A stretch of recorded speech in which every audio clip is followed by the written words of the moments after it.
大家好，咁今日就分享下關於整形。咁其實我係喺2定3年前咧就去咗做一個手術啦，咁就係吊小雙眼皮。咁咧而家咧個狀態就係咁樣。其實咧都會見到係有啲大細眼啦，因為本身天生都大細眼，呢邊細啲重啲，呢邊大啲嘅。咁以前就係通常個狀態就係一邊雙一邊單啦。咁亦都有試過呢邊腫到咧係凹晒嚟嘅。咁我之後補翻啲相俾大家睇啦。咁其實咧10年前已經想整嘅，亦都好多身邊嘅朋友有整過啦。咁就覺得都係一個好簡單、好快手同埋應該成功率幾高嘅手術啦，雙眼皮啫嘛，即係都唔算係嗰啲好嚴重嘅整形啦。咁咧到點解真係會去整咧？就係第一，因為身邊有朋友整啦，咁效果都 OK 嘅，啲自然嘅吊線。咁第二就係因為本身呢邊眼特別腫啲嘅一向，跟住隨住時間啦、年紀啦，咁呢邊就開始越嚟越細啦，即係大細眼超級明顯，即係你面對面會見到啦，跟住你影相都會見到啦，你要執啦、P 大翻另外個隻眼，咁覺得好煩啊，同埋唔好睇啦，咁就決定去整啦。咁其實都揾過幾間嘅，咁大家都知道香港嘅美容院通常都會 sell 㗎啦。咁通常咧，你上到去咧，佢唔會咁輕易俾你走，可能佢會叫你今日要即刻決定啦，今日先有呢個優惠價，或者你今日要擺低1000蚊訂金，咁先會可以有呢個優惠嘅價錢俾你咁樣啦。咁嗰陣咧都有同朋友一齊去睇過幾間嘅，咁就覺得都係考慮下先啦。咁通常咧個 range 就係2萬幾到3萬幾不等。咁咪其實自己又冇乜心水話，覺得知道邊間好啦，咁又未做過啦，跟住咁頭嗰幾次上去咧都係冇俾錢，即係冇擺低按金同埋冇做決定嘅。咁其實佢哋都會取你嘅，可能打俾你啊 WhatsApp 你叫你做咁樣啦。咁我其實好唔中意。咁到之後咧就自己唔敢唔再喺 IG 見到一間啦。其實嗰間咧就比較上係可能主要係整眼袋嘅，咁我眼袋就未需要整住啦。咁但係佢就另外有啲相咧係整呢個吊小雙眼皮。咁跟住嗰陣就自己一個人上咗去啦。咁通常自己一個人上去咧，我自己一個人上去就會出事嘅，因為我係冇乜抵抗力，定係唔識拒絕咯。咁嗰次上到去嗰間咧，咁就講完大輪之後咧，就最尾咧就擺低咗1000蚊訂金。咁你之後擺低咗1000蚊訂金，一定冇得退俾你噶嘛。咁我就是但啦，如果想整金，間好似差唔多，價錢係差唔多，佢呢間就2萬幾嘅，咁就是但去呢間做啦。其實可能係一個幾倉促同埋冇諗清楚嘅決定啦。咁就係咁啦，即係可能比較衝動。咁到整嗰陣咧，因為嗰陣係疫情嚟嘅，咁其實我之後諗翻咧就懷疑佢好多醫生或者美容師係唔得閒安排唔到。咁其實咧我上到去嗰陣咧就佢有幫我敷冰啦、敷麻藥嘅，咁就等啦。咁就其實見個醫生見一次啫，見一眼嘅啫。咁就簡單同醫生講咗要整啲咩啦，其實都冇乜點度位啊、畫啲線啊，就講咗幾句咁樣就話要去手術室嗰度做啦。咁嗰陣其實就嗰次做咧就冇話有好痛嘅感覺嘅，因為我覺得佢敷冰、敷麻藥同埋佢有打麻醉針喺呢啲位嘅，咁就冇乜痛嘅感覺啦。只不過咧咁佢整啦，咁瞓上台整，跟住之後個過程又唔係話太耐，可能半個鐘度啦。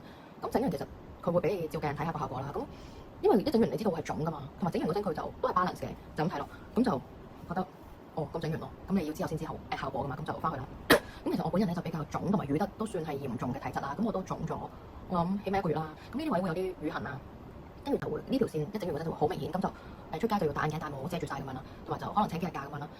咁嗰陣嗰個雙眼皮咧啱啱整完，你會係覺得好恐怖，好似蛇精同埋即係好似整容失敗咁樣啦。咁就要日日敷冰啊咁樣各樣。咁其實呢一次整完咧，到之後出翻嚟嘅效果係都幾大細眼，同埋都係唔 balance 嘅，即係特別係即係本身細啲嗰邊咧都仲係細啦，同埋你會好明顯見到出翻嚟嗰兩條線咧係唔 balance 咯。咁其實咧，因為我呢邊嘅眼特別腫咧，其實我手術期間中間有加埋一個叫做溶脂嘅手術啦，咁佢就可能插支針喺呢度，咁就會有啲吱吱聲，同埋會聞到啲燒嘢嘅味啦。咁就係話係將呢度嘅脂肪溶咗佢啦。咁呢邊都係溶少少嘅，但係呢邊就嚴重啲嘅。咁已經做咗呢樣嘢啦。咁但係到最尾其實可能過咗幾個月康復完之後，其實咧想講頭嗰1-2個月咧個效果係最好嘅，啲朋友見到都話幾好喎，幾靚，同埋條線都比較高，好明顯影相都會影得出你係有雙眼皮。咁咧，但係過咗幾個月之後，真正可能恢復原狀、康復完之後咧，就真係兩邊比較好明顯嘅分別啦，大細眼咁樣。咁我就覺得唔滿意啦。咁其實再過多一段時間咧，咁呢邊直情條線咧就可能佢本身去到呢度，跟住佢開始消失啦，消失，開始消失咁樣消失咗。咁我就唔滿意，因為佢咧本身我去簽約嗰陣，佢話包一次復修嘅手術嘅。咁我就約佢去決定整多次啦，即係叫做修復手術啦咁樣。咁其實咧我冇後悔嘅第一次，但係咧我就覺得都幾慘喎，又要捱多一刀咯。即係你去修復手術，你又要成個過程重複一次咯。同埋其實都係1年之間，1年內嘅事咯，好似我諗大概1年內嘅事。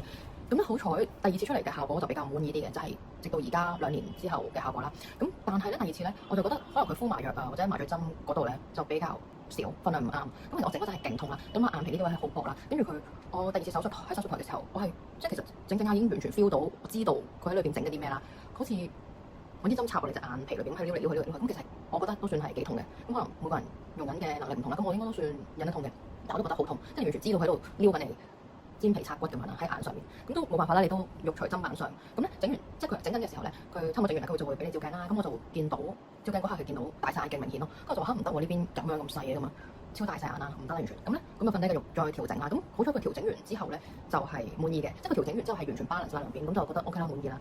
咁我今次咧就我唔記得佢有冇再做消脂啊。係啦。咁但係總之整出嚟 balance 咁我就 OK 啦。咁如果過咗大概2年左右咧，就變咗呢個狀況。其實我都係仲係大細眼咯，因為可能天生呢啲左右唔 balance 都冇辦法。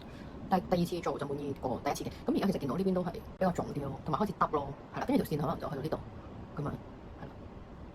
咁但係大致上咧，因為講真，你本身天生大細面、大細眼呢啲其實都比較難，真係調整到完全兩邊100% 一樣嘅，我明嘅。咁所以最尾大致上出到嚟呢個效果我都覺得 OK 可以接受。咁不過只不過係驚，因為吊線呢樣嘢始終係有機會佢條線冇咗，俾你吸收咗，或者隨住時間佢會跌翻落嚟。咁因為身邊有朋友都整過，咁佢就真係一邊仲有一邊就冇咗啦，過咗3年左右。咁佢就之後就去咗做其他手術啦。咁就會都擔心之後會真係冇咗，又要可能考慮去割啊，或者再吊咁樣。但係始終係手術，同埋都痛㗎嘛，係啦，要時間去康復咧。康復其實你嗰1個月都唔會點樣出街，佢哋敷冰啊，你又唔可以濕到水啊，即係要好小心去處理。咁始終都唔希望，盡可能唔需要就唔想再做咯。咁就睇下呢個 keep 到幾耐啦。咁其實其他朋友就話覺得整咗效果都好明顯嘅，即係可能之前隻眼細好多啦，影相。因為以前內雙咧影相就唔會見到呢個雙眼皮，咁而家就會見到咧。係咁今日就分享住呢樣先啦。咁遲啲都其實仲有其他醫美分享嘅，之後再講啦。